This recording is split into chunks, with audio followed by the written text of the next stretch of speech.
نحمدہ ونصلی ونسلم علی رسولہ الکریم اما بعد فاعوذ باللہ من الشیطان الرجیم بسم اللہ الرحمن الرحیم الذین ان مکناہم فی الارض اقاموا الصلاۃ وآتوا الزکاۃ وامروا بالمعروف ونہوا عن المنکر صدق اللہ مولانا العظیم وصدق رسولہ النبی الکریم الامین ونحن علی ذالک من الشاہدین والشاکرین والحمد للہ رب العالمین۔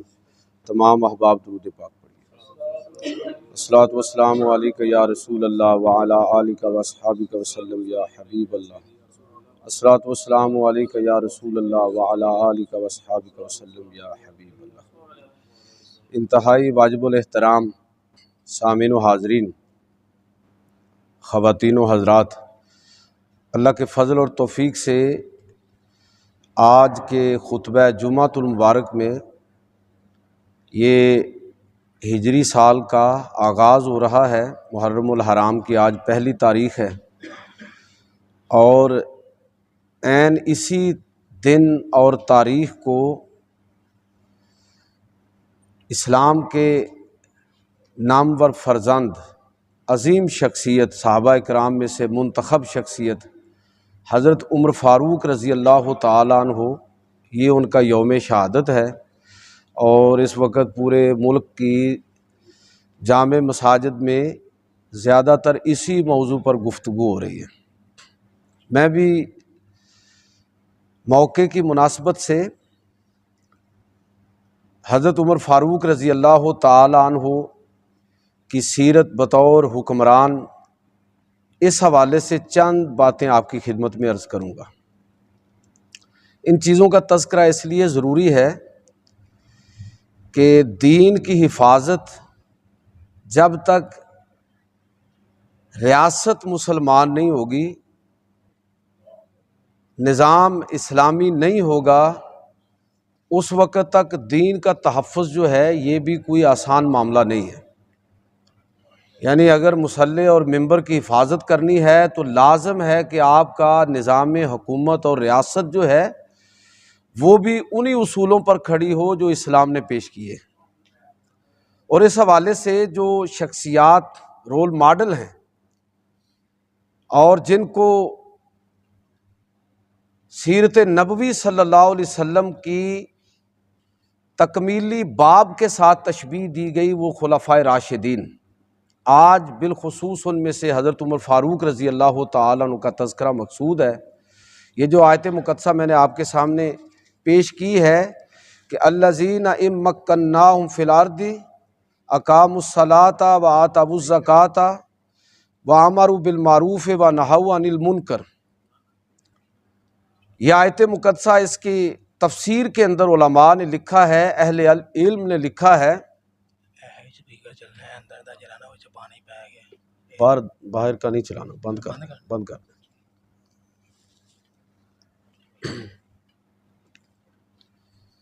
چونکہ وابلا ٹاؤن سوسائٹی کا قانون یہ ہے کہ باہر کا سپیکر آپ استعمال نہیں کریں گے، تو یہ ہم استعمال نہیں کریں۔ آپ ذرا جو دوست آواز پہنچ رہی ہے تو ٹھیک ہے، ورنہ آپ قریب آ جائیں۔ تو میں یہ عرض کر رہا ہوں کہ اس حوالے سے حکومت کا اور ریاست کا مسلمان ہونا بڑا ضروری ہے۔ اس کے بغیر نہ آپ کی معیشت، نہ آپ کی معاشرت اور نہ آپ کا اخلاق اور تہذیب، اس کا تحفظ ممکن نہیں۔ حضرت عمر رضی اللہ تعالیٰ عنہ کی سیرت کے بہت سارے پہلو ہیں۔ میں دو تین حوالوں سے آپ کی سیرت کے حوالے سے گزارشات پیش کروں گا۔ ایک تو یہ ہے کہ حضرت عمر کی ویسے سیرت اور اخلاق پر بات کر لی جائے، یہ بڑا اہم موضوع ہے۔ یہ بھی بحیثیت ایک شخصیت کے وہ رول ماڈل کی حیثیت رکھتے ہیں۔ یہ دیکھ لیا جائے کہ حضرت عمر فاروق ان شخصیات میں سے ہیں جنہوں نے اسلام کی زبردست خدمات کی ہیں،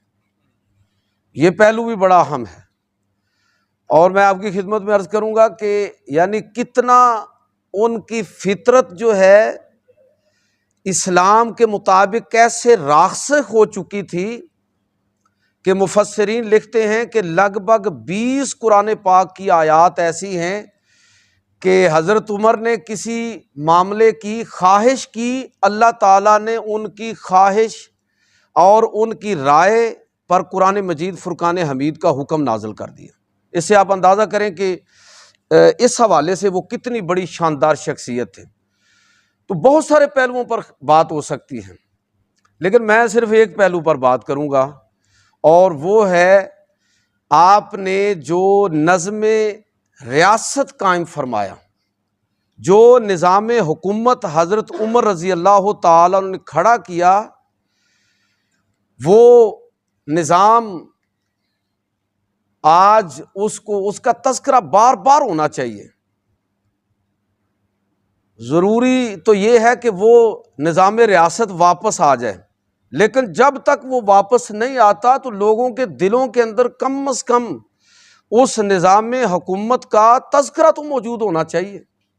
اس لحاظ سے میں سمجھتا ہوں کہ ان شخصیات کا ذکر اور ان کے کارناموں کا اور ان کی خدمات کا ذکر ہوتا رہنا چاہیے۔ حضرت عمر رضی اللہ تعالیٰ عنہ نے جو نظام حکومت قائم فرمایا، اس میں 3-4 باتیں بڑی اہم ہیں، وہی میں عرض کروں گا کہ کوئی معاشرہ، کوئی حکومت، کوئی ریاست اپنا وجود اس وقت تک برقرار نہیں رکھ سکتی جب تک اس حکومت کے اندر، اس ریاست کے نظم کے اندر، اس سوسائٹی کے اندر عدل اور انصاف کا چلن نہیں ہوگا، تو نہ وہ حکومت چلے گی، نہ وہ ریاست قائم رہے گی، اور نہ وہ تہذیب اور معاشرت جو ہے وہ کوئی بڑا رول ادا کرنے کے قابل ہوگی۔ تو یہ اللہ تعالیٰ کی یہ بھی ایک تقسیم ہے کہ نبی کریم صلی اللہ علیہ وسلم کے بعد جو خلفائے راشدین تشریف لائے، تو آپ ان کی سیرت کا جو بنیادی جوہر ہے اگر وہ اخذ کریں تو ریاست کے قیام کے لیے اگر سچائی، امانت اور دیانت کی بات تھی تو سب سے پہلے حضرت عمر رضی اللہ تعالیٰ عنہ سے بھی پہلے حضرت ابوبکر صدیق رضی اللہ تعالیٰ تشریف لائے۔ امانت اور دیانت نہیں ہے تو ریاست کبھی ترقی نہیں کر سکتی، تو سب سے پہلے ابو بکر ہیں، امانت اور دیانت اور صدق کے اعتبار سے ایک مثال۔ دوسری چیز لازم تھی کہ عدل اور انصاف کے بغیر بھی کوئی ریاست اور معاشرہ ارتقا نہیں کر سکتا، عمر فاروق تشریف لائے۔ تیسری بات بڑی تھی کہ کوئی تہذیب اور تمدن جب تک اپنی اخلاقی اقدار، اعلیٰ اخلاقی اقدار پر قائم نہ ہو، اس وقت تک بھی وہ معاشرہ، وہ ریاست، وہ حکومت قائم نہیں رہ سکتے، ترقی نہیں کر سکتے۔ عثمان غنی رضی اللہ تعالیٰ عنہ کے شرم اور حیا کا پیکر بھی ہیں اور اعلیٰ اخلاقی قدروں کا سراپا مظہر ہیں جناب عثمان غنی رضی اللہ تعالیٰ عنہ۔ اور کوئی معاشرہ اور کوئی سوسائٹی، ابھی دنیا نے اس کا منظر تازہ ترین دیکھا ہے کہ جب تک علم کی دنیا میں آپ پیش قدمی نہیں کریں گے، علم کو اہمیت نہیں دیں گے، اہل علم کی قدردانی جس معاشرے کے اندر نہیں ہوگی، اس وقت تک آپ اپنی بقا کے لیے دوسروں کے محتاج رہیں گے۔ آپ دیکھ لیے آپ نے پاکستان اور انڈیا کی جنگ، اس میں علم غالب آیا ہے، اور میں اکثر کہتا ہوں کہ یہ ٹیکنالوجی کا علم بھی اسلام سے باہر نہیں ہے۔ لوگوں نے سمجھ لیا ہے کہ شاید قرآن اور حدیث کا جو براہ راست علم ہے بس یہی علم ہے۔ بھائی یہ سارے تمام علوم کی تمام اقسام، ہر قسم کا علم جس میں انسانیت کی فلاح ہو، اس کا تعلق کسی میدان کے ساتھ ہو، جب تک ان تمام کے تمام علوم کے اندر وہ قوم مہارت حاصل نہیں کرتی، آگے نہیں بڑھ سکتی۔ حضرت علی رضی اللہ تعالیٰ عنہ چوتھے خلیفہ علم کا دروازہ بن کے آئے۔ آپ یہ ذرا ملاحظہ فرمائیں کہ صدق اور امانت ابو بکر صدیق، عدل اور انصاف عمر فاروق، شرم و حیا، اخلاقی قدریں عثمان غنی، علم اور جستجو اور تحقیق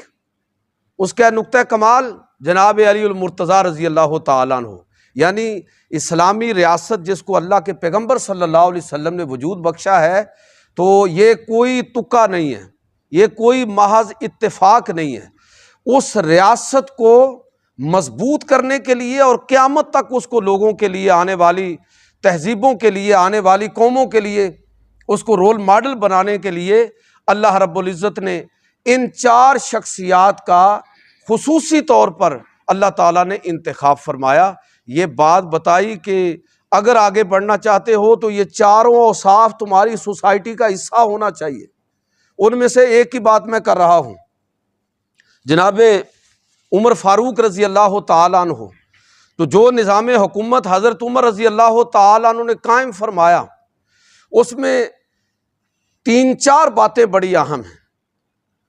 ان سب کا تعلق عدل کے ساتھ ہی ہے، لیکن میں اگر براہ راست عدل کی بات کروں تو عدل کا کیا مطلب ہے؟ وضع الشیء فی محلہ، کسی چیز کو اس کی صحیح جگہ پر رکھنا، یہ عدل ہے۔ جو جس کا حق بنتا ہے وہ ادا کرنا، یہ عدل ہے۔ جو جس کی صلاحیت ہے اس کے مطابق اس کو ذمہ داری سونپنا، یہ عدل ہے۔ یعنی عدل یہ ہے، پھر اس کو آپ قانونی عدل کہہ لیجئے، سماجی عدل کہہ لیجئے، معاشی عدل کہہ لیجئے، سیاسی عدل کہہ لیجئے۔ حضرت عمر رضی اللہ تعالیٰ عنہ کی سیرت میں یہ پہلو آپ کو پوری طرح غالب نظر آئے گا۔ اگر آپ ریاستی سطح پر دیکھیں تو حضرت عمر رضی اللہ تعالیٰ عنہ ایک ایسی مثال قائم کر رہے ہیں عدل اور انصاف کے حوالے سے کہ حضرت عمرو بن عاص مصر کے فاتح بھی ہیں اور گورنر بھی ہیں، نامور صحابی اور شورا آفاق فاتح، بہت بڑی شخصیت، لیکن ان کے بیٹے نے ایک مصری کے ساتھ مقابلے میں جب زیادتی کی تو حج کے موقع پر کھلی کچہری لگتی ہے، مقدمہ پیش ہوتا ہے، حضرت عمر رضی اللہ تعالیٰ عنہ حکم دیتے ہیں کہ یہ مصری کے ساتھ چونکہ زیادتی ہوئی ہے، لہٰذا حکم یہ تھا حضرت عمر کی طرف سے کہ حج کے موقع پر تمام گورنر لازمی طور پر حج کے لیے تشریف لائیں، حج کے لیے لازمی طور پر آئیں تاکہ علاقائی مسائل پر بات کی جا سکے۔ یہ گرفت تھی ان کی پورے اپنی ریاست پر۔ تو جب کھلی کچہری لگی اور مصری مظلوم ثابت ہوا، عمرو بن عاص کا بیٹا جو ہے وہ گناہ گار ٹھہرا، حکم دیا کہ اس کو جس طرح اس نے تمہیں تھپڑ مارا تھا، تمہیں بھی اس سے بدلہ لینے کا حق ہے۔ مجمع عام کے اندر حج کے اجتماع میں اب گورنر زادے سے ایک عام مصری جو ہے وہ بدلہ لے رہا ہے، اور لگایا اس نے تھپڑ۔ اسی پر بس نہیں کیا، حضرت عمر نے فرمایا کہ چونکہ اس نے زیادتی اس وجہ سے کی ہے کہ اس کا باپ گورنر ہے، تو عمرو بن عاص سے کہا کہ اب آپ آگے بڑھ جائیے، اور اس مصری سے کہا کہ اب اس کے باپ سے بھی تم بدلہ لو۔ اس نے بہرحال معاف کر دیا۔ تو یہ جب عدل اس طرح ہو اور ہوتا ہوا نظر لوگوں کو آئے گا، عدل اور انصاف، کہ اگر خلیفہ کا بیٹا، بعض روایات کے مطابق حضرت عمر رضی اللہ تعالیٰ کا بیٹا ابو شاہمہ، اس سے کوئی غلطی ہو گئی، حد لازم ہو گئی، سرعام حد جاری کی ہے ابو شاہمہ پر، اپنے بیٹے پر، جب آپ ایسی مثالیں ریاست کا سربراہ پیش کرے گا، اور کتنے ہی ایسی مثالیں موجود ہیں کہ حضرت عمر رضی اللہ تعالیٰ عنہ بطور مدعی بھی اور مدعا علیہ کے دونوں حیثیتیں سے آپ خود عدالت کے اندر پیش ہوئے۔ جب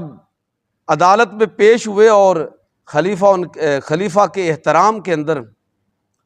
حضرت زید بن ثابت رضی اللہ تعالیٰ عنہ، غالباً یہ اس وقت چیف جسٹس تھے مدینہ کے اندر، تو یہ کھڑے ہو گئے خلیفہ کے احترام میں، تو حضرت عمر رضی اللہ تعالیٰ عنہ سخت ناراض ہوئے کہ آپ نے پہلی زیادتی یہ کی ہے کہ میں اس وقت، میری حیثیت خلیفہ کی نہیں ہے، میری حیثیت اس وقت مدعا علیہ کی ہے، مدعی کی ہے، ہم دونوں یہاں بیٹھے ہوئے ہیں،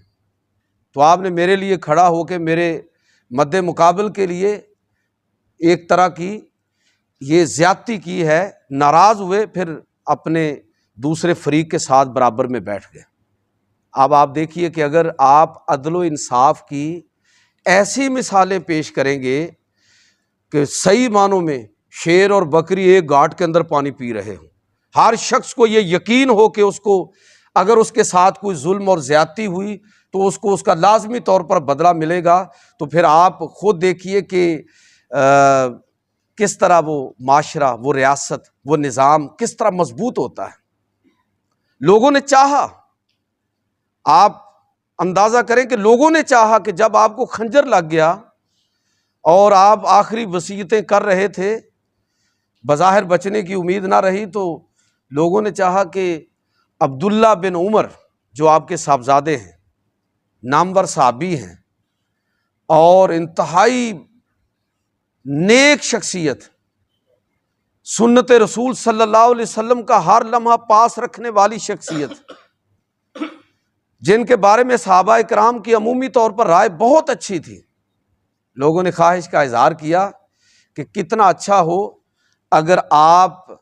مہربانی فرما کے ان کو اپنے بعد خلیفہ نامزد کر دیں۔ تو حضرت عمر رضی اللہ تعالیٰ عنہ نے اپنے بعد اپنی اولاد، اپنے بلکہ خاندان میں سے ایک تو یہ ہے کہ خاندان کے اندر عہدے تقسیم نہیں کیے۔ آج کل لوگ آتے ہیں نا اقتدار کے اندر، تو سب سے پہلا کام کیا ہوتا ہے کہ اپنے خاندان کے اندر عہدے لوگ تقسیم کرتے ہیں، خاندان کو کوئی عہدہ نہیں دیا۔ لوگوں نے کہا کہ بیٹے کو اپنے بعد نامزد کر دیجئے، تو فرمایا کہ میں اپنے خاندان میں سے اکیلا کافی ہوں کہ میں نے اتنی بڑی ذمہ داری لی، اب اس آزمائش میں اپنے خاندان میں سے کسی اور کو نہیں ڈالوں گا۔ یہ ہے اپروچ اور سوچ، اور یہ ہے سماجی انصاف کی وہ سطح، یہ ہے قانونی عدل کا وہ معیار جو حضرت عمر رضی اللہ تعالیٰ عنہ نے قائم فرمایا۔ اور حد یہ ہے کہ 17 اور 18 تاریخ پڑھیے، 17 اور 18 ہجری کے اندر ایک بہت بڑا واقعہ عالم عرب کے اندر پیش آیا کہ قحط پڑ گیا، لوگوں کے لیے جانیں بچانا مشکل ہو گیا۔ اس سال کو عام الرمادہ کہا جاتا ہے، یعنی خاک والا سال، ہر طرف خاک اڑ رہی ہے، بارشیں کوئی نہیں، سبزہ ختم ہو گیا، جانوروں کے لیے چارہ تک ختم ہو گیا، جانور ہلاک ہو رہے ہیں، انسان مصیبت کے اندر پڑے ہوئے ہیں، کھیتی باڑی کوئی نہیں ہے، مشکل ترین حالات، اور مسلسل 1 سال سے بھی زیادہ۔ اس ماحول کے اندر جب لوگوں کے لیے کھانے پینے کا سامان بھی میسر نہیں ہے، تو حضرت عمر رضی اللہ تعالیٰ عنہ کے بارے میں آتا ہے کہ جب یہ لوگوں کے گھروں سے غلہ ختم ہونے لگا، بیت المال کا منہ کھول دیا، اور جب صورتحال نازک ہوئی تو ارد گرد کاسد اڑائے کہ عرب کا جو سینٹر ہے جس طرح وہ مصیبت کے اندر ہے، تو دیگر ریاستیں دور دراز کی وہ مدد کے لیے پہنچے، غلہ روانہ کریں۔ بہرحال سارا علاقہ ہی ظاہر قحط کے اندر تھا، تو حضرت عمر رضی اللہ تعالیٰ نے راشن بندی کر دی۔ بات آپ کی بڑی توجہ چاہتی ہے، راشن بندی کر دی کہ اس سے زیادہ کھانا ایک فرد کے لیے نہیں ہوگا۔ دسترخوان لگا دیے، گھروں میں کھانا ختم ہو گیا ہے، غلہ ختم ہو گیا ہے، تو دسترخوان لگا دیے بیت المال سے، اور راشن طے کر دیا کہ اس سے زیادہ ایک فرد کے لیے نہیں ہوگا۔ تاریخ بتاتی ہے کہ حضرت عمر رضی اللہ تعالیٰ عنہ نے عام لوگوں کے ساتھ بیٹھ کے کھانا شروع کیا، جتنا عام لوگوں کو میسر تھا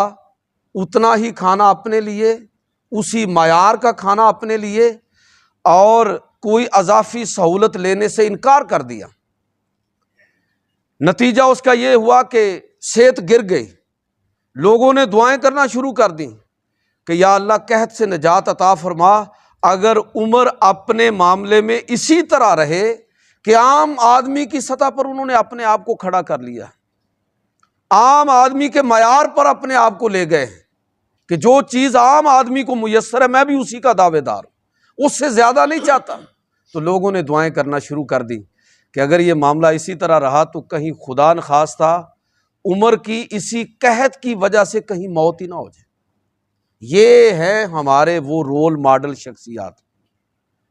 یہ چیزیں مسجدوں کے اندر سیاست پر بات کیوں نہ کریں ہیں ہم؟ ہماری سیاست کیا رہی ہے، ہماری تاریخ کیا ہے، اس کا تذکرہ بار بار ہونا چاہیے۔ آج بھی ہماری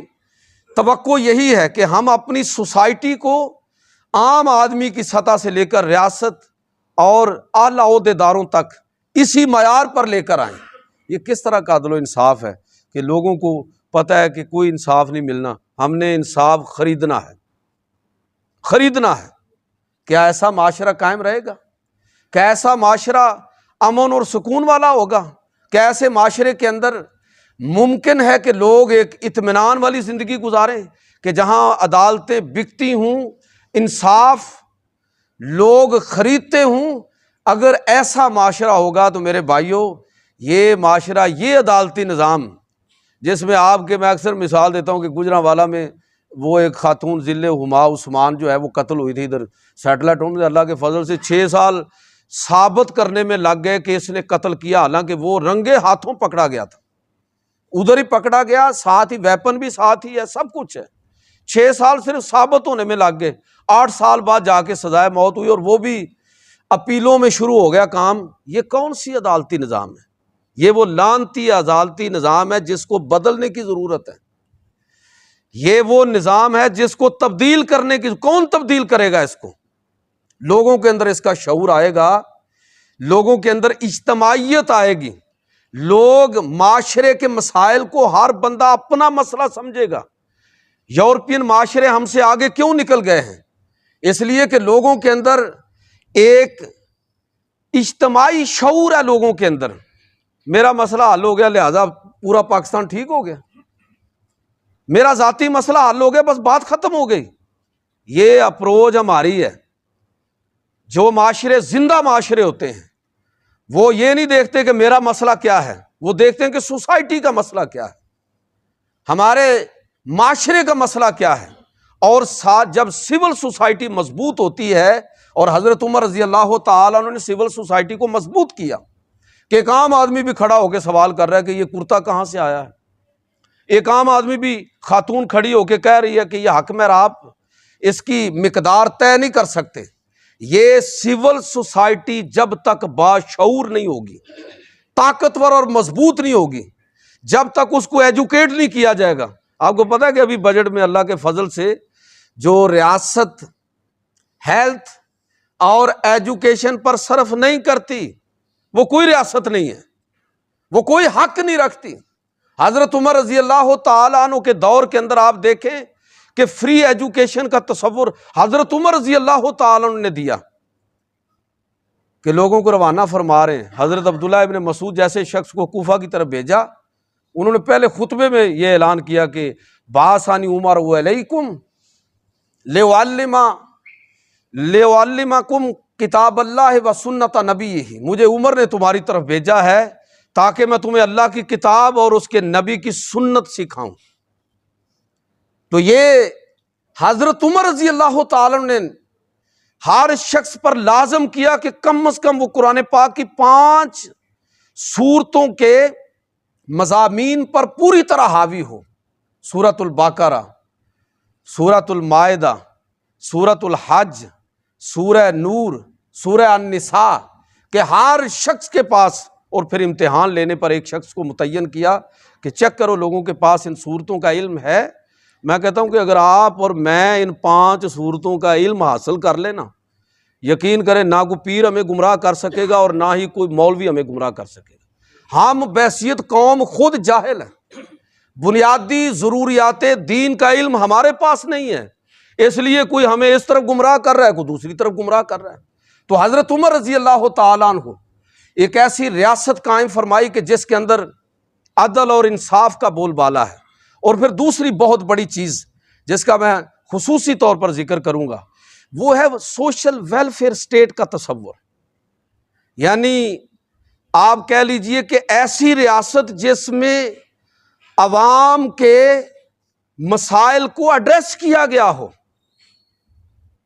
اب لوگ ویسے معلومات کی حد تک تو کافی اویئرنیس آ گئی ہے لوگوں میں سوشل میڈیا کی وجہ سے، لیکن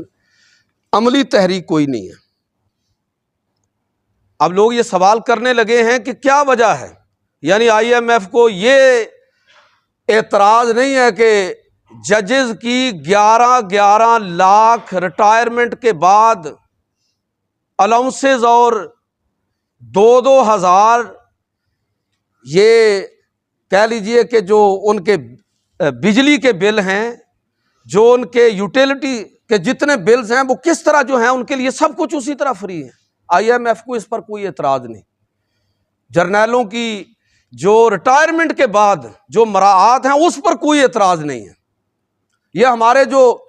الیٹ کلاس ہے، جو ریاست اور سیاست کے اندر ہیں، ان کی جو مراعات ہے اس پر کوئی اعتراض نہیں ہے۔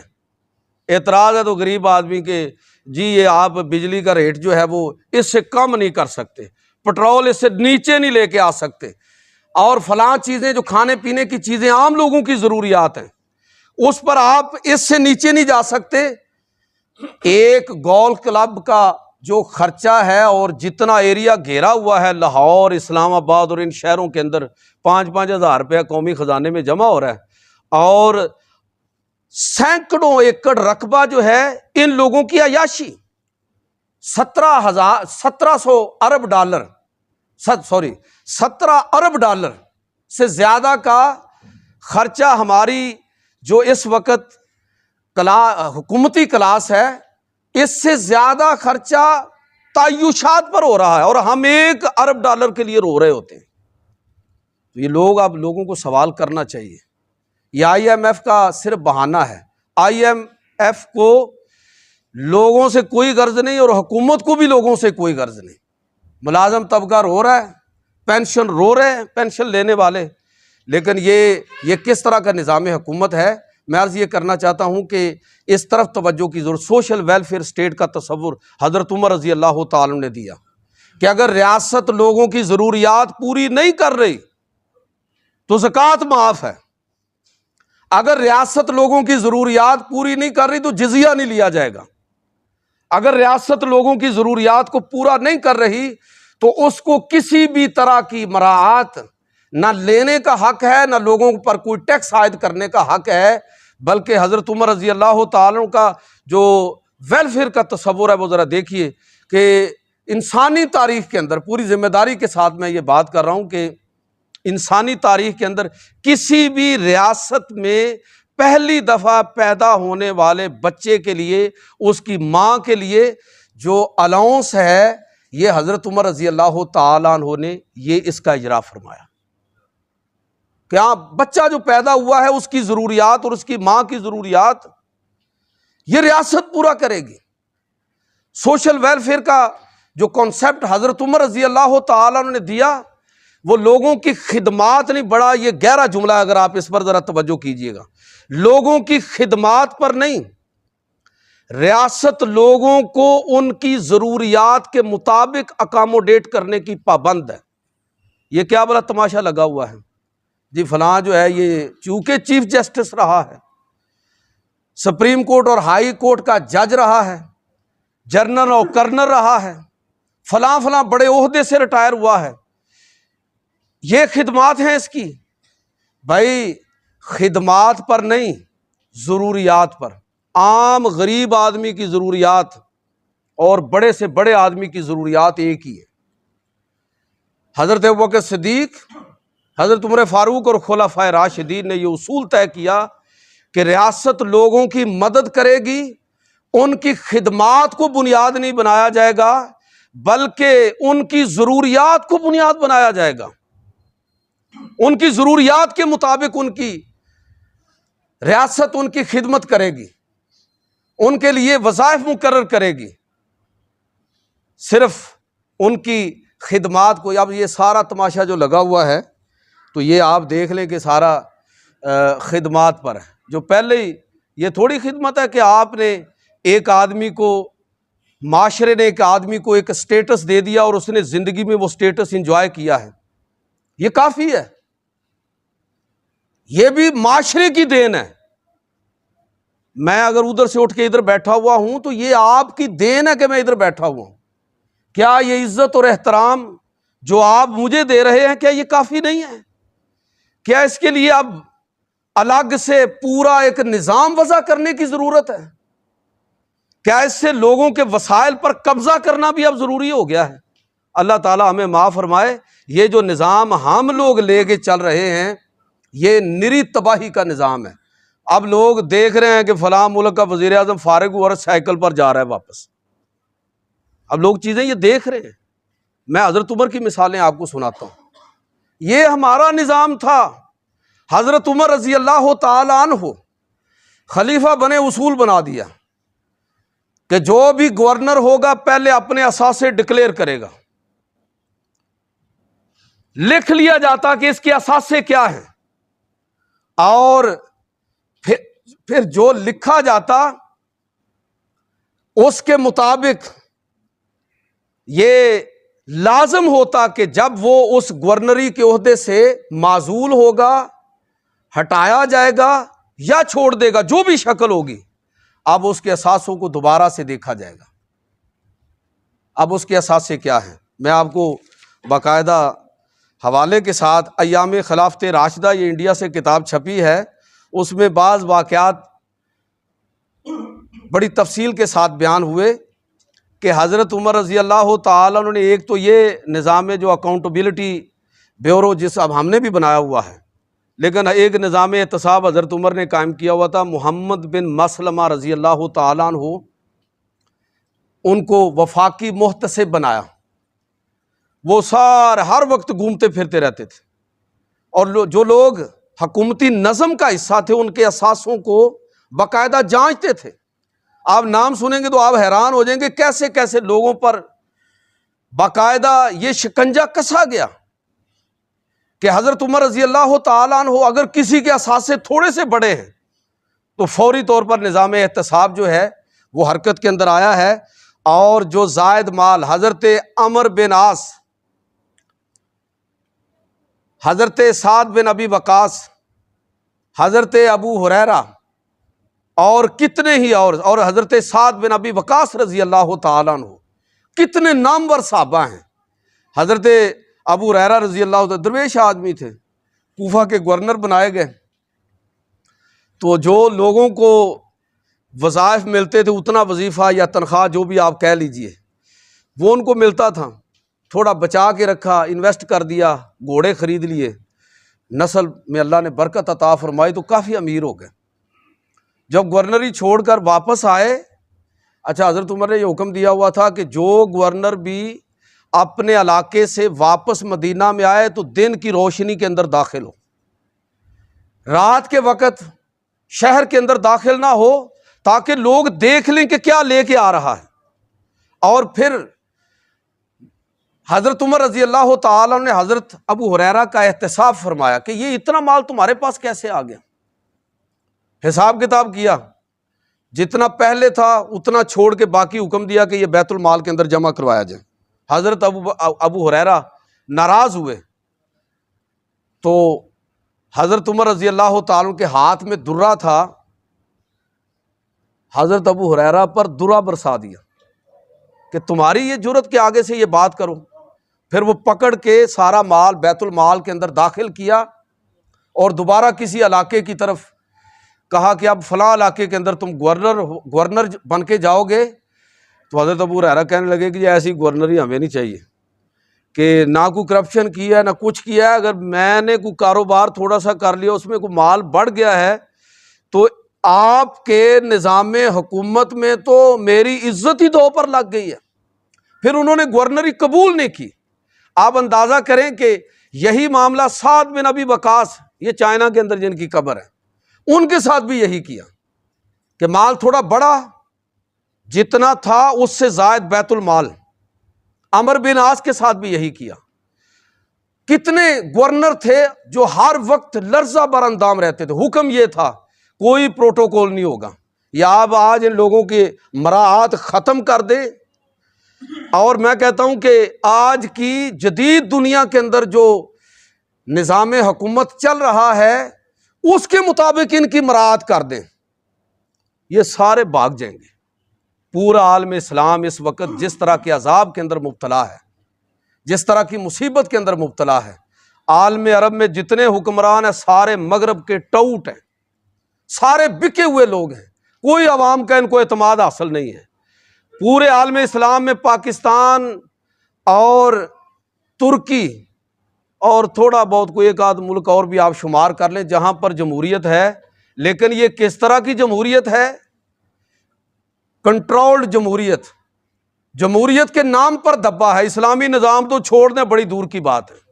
میں کہنا یہ چاہتا ہوں کہ حضرت عمر رضی اللہ تعالیٰ عنہ آپ نے جو نظام قائم فرمایا، جو نظام لوگوں کے سامنے بطور مثال کے پیش کیا، وہ نظام اس طرح کا تھا کہ جس میں سب سے زیادہ مشکل میں وہ لوگ تھے کہ جو کسی حکومتی آفس میں ہے، جو پبلک آفس ہولڈ کر رہا ہے، وہ مسلسل رڈار کے اندر ہے۔ حکم ہے کہ جو حکومتی عہدیدار ہوں گے، گورنر ہوں گے، عمال ہوں گے، ترکی گھوڑے پر سواری نہیں ہو سکتی، اس دور کا کہہ لیجئے کہ سب سے بڑی قیمتی سواری۔ چھنا ہوا آٹا اس کی روٹی نہیں کھا سکتا، باریک کپڑا نہیں پہن سکتا، گھر کے آگے ڈیوڑی نہیں بنا سکتا، عام پبلک کی جو معیار زندگی ہے اس سے اعلیٰ معیار زندگی اختیار نہیں کر سکتا۔ اب اس طرح کی اگر چیزیں لازم ہوں تو کون جو ہے وہ گورنر بنے گا اور کون حکومتی عہدہ لے گا؟ حضرت عمر رضی اللہ تعالیٰ عنہ کو لوگ انکار کرتے تھے، وہ پکڑ کر زبردستی گورنر بنا دیتے تھے کہ اگر میں خلیفہ بنا ہوں تو تمہیں بھی یہ ذمہ داری قبول کرنا ہوگی۔ میں کہنا یہ چاہتا ہوں میرے بھائیوں کہ اسلام نے جو نظام ریاست اور نظام حکومت قائم کیا، مدینہ کی جو ریاست قائم ہوئی، خلفائے راشدین نے اس کو صحیح معنوں میں لوگوں کے سامنے اسلام کا پورا نظام ریفلیکٹ کر کے دکھایا، دنیا کے لیے مثال بنے۔ آج ضرورت اس امر کی ہے کہ اس نظام میں سیاست کی بات کی جائے۔ اس وقت جو سب سے بڑا مسئلہ ہے میرے بھائیوں، وہ مسئلہ یہ نظام ہی غلط ہے۔ یہ نظام تبدیلی کا تقاضا کرتا ہے۔ اگر ہم پاکستان کو بچانا چاہتے ہیں، اگر اپنے معاشرے کو بچانا چاہتے ہیں، اگر ہم اپنے دین کا، مسلح کا اور اپنے ممبر کا تحفظ کرنا چاہتے ہیں، تو لوگوں کے اندر یہ شعور آنا بڑا ضروری ہے کہ وہ اس پورے نظام کی تبدیلی کی بات کریں۔ جب تک یہ نظام تبدیل نہیں ہوگا ہماری قسمت بدلنے والی نہیں ہے۔ پورا ایک طبقہ ہے اشرافیہ کا، چاہے وہ بیوروکریسی کی صورت میں ہو، چاہے وہ ملٹری اسٹیبلشمنٹ کی صورت میں ہو، چاہے وہ ہمارے سیاستدانوں کا مخصوص ایک گروہ ہے جو کبھی اپوزیشن میں ہوتا ہے اور کبھی حکومت میں ہوتا ہے۔ جب تک یہ لوگ اسی طرح ہمارے معاشرے کو چوستے رہیں گے، سک کرتے رہیں گے، اس وقت تک یہاں کوئی بڑی تبدیلی آنے والی نہیں ہے۔ حضرت عمر رضی اللہ تعالیٰ عنہ کی سیرت کو اس پہلو سے دیکھنے کی ضرورت ہے کہ وہ کون سا نظام حکومت تھا جو انہوں نے قائم کیا اور دنیا کے اندر وہ نظام ایک مثال بن گیا۔ میں نے کبھی یہ حوالہ دیا ہوگا کہ دوسری جنگ عظیم میں جو چرچل ہے اس کو شکست ہو گئی۔ جن لوگوں کی تاریخ پر نظر ہے وہ بڑا اچھی طرح جانتے ہیں کہ چرچل کو معمولی آدمی نہیں تھا، اس کا انٹلیکچوئل لیول بھی بہت ہائی تھا اور لیڈر بھی کمال کا تھا۔ اس کو شکست ہوئی۔ دوسری جنگ عظیم کے بعد جو انتخاب ہوا اس میں اس کو شکست ہو گئی، اور جس نے اس کو شکست دی وہ شخص ہے کہ جس نے بعد میں جو ویلفیئر کا جو اس نے منشور پیش کیا، جس کی بنیاد پر لوگوں نے اس کو ووٹ دیا اور وہ کامیاب ہوا، اٹیلی غالباً اس کا نام تھا۔ تو اس سے لوگوں نے پوچھا کہ یہ جو منشور ہے آپ نے کہاں سے اخذ کیا؟ تو اس نے کہا کہ یہ میں نے مسلمانوں کا جو دوسرا خلیفہ ہے جس کا نام عمر ہے، اس کے نظام حکومت سے یہ سارے کا سارا منشور میں نے اخذ کیا ہے۔ انہوں نے تو اخذ کر لیا، ہم کدھر ہیں؟ جب آپ لوگ سوال اٹھائیں گے، عام پبلک، عام لوگ جب سوال پوچھنا شروع کریں گے، تبدیلی اس وقت آئے گی جب ہمارے کردار کے اندر تبدیلی آئے گی، جب ہمارے سوالات ٹھیک ہوں گے، جب ہماری ڈائریکشن ٹھیک ہوگی، جب ہم اپنے بارے اپنے بارے میں اس سے بڑھ کر معاشرے کے بارے میں سوچنا شروع کریں گے، پورے نظام کے بارے میں سوچنا شروع کریں گے، اس وقت تبدیلی آئے گی۔ اللہ تعالیٰ مجھے اور آپ کو حضرت عمر کے ویژن کو سمجھنے کی توفیق عطا فرمائے۔ وما علینا۔